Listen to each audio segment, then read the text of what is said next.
bukas tayo, kailangan talaga mapaghandaan natin yung urbanization and the commercialization and industrialization ng ating city. Being the capital, being the financial capital, being the university capital, and being the capital city of Bulacan, kailangan natin siyang paghandaan.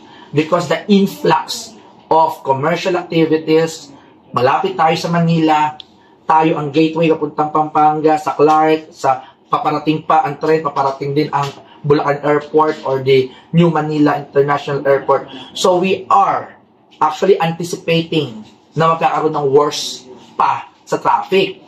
Kaya po pinaghahandaan namin at pinag-aaralang mabuti yung ating new traffic code.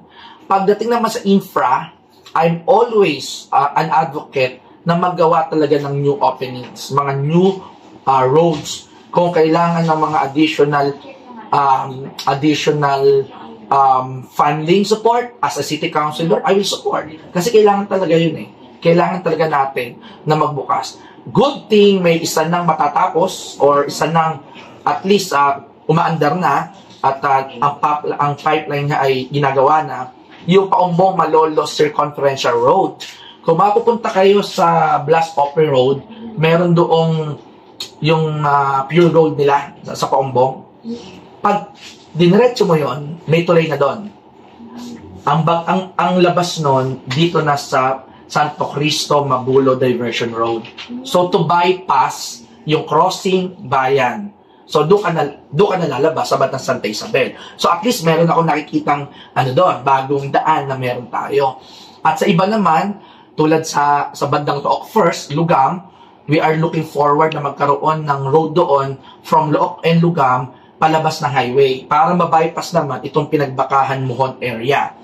Pagdating naman sa Barihan, may request kami dati dyan magkaroon ng exit at ingress-egress or toll gate yung NLEX. Para at least, kasi di ba, uwi ka sa Barihan, galing ka ng NLEX, ang labas mo lahat, Tabang. Kaya napaka-traffic ng highway.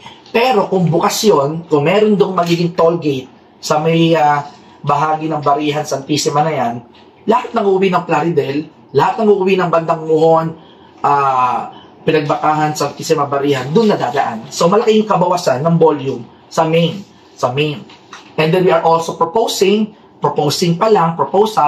na magkaroon ng mga one-ways. Kasi dalawa pagpipilian lang natin Same road, na traffic, mabagal. Or, i-one-way natin, malayong iikutan, pero moving. So, ano ang ating papiliin doon? So, titignan natin, alin ang mas katanggap-tanggap sa public transport. So, again, sa ating mga kababayan, konting habaan pa po natin ng pasensya, ginagawa po ng pamahalaan palunsod, panlalawigan, at ng nasyonal ang lahat ng magagawa, but we need to accept na talagang may scarcity, may kakulangan talaga sa funding. Kaya nahihirapan tayo. Pero don't worry, ginagawa ng paraan, binabudget ng tama, tulad ngayon, budget season na, sabihin, gawaan na ng budget for next year.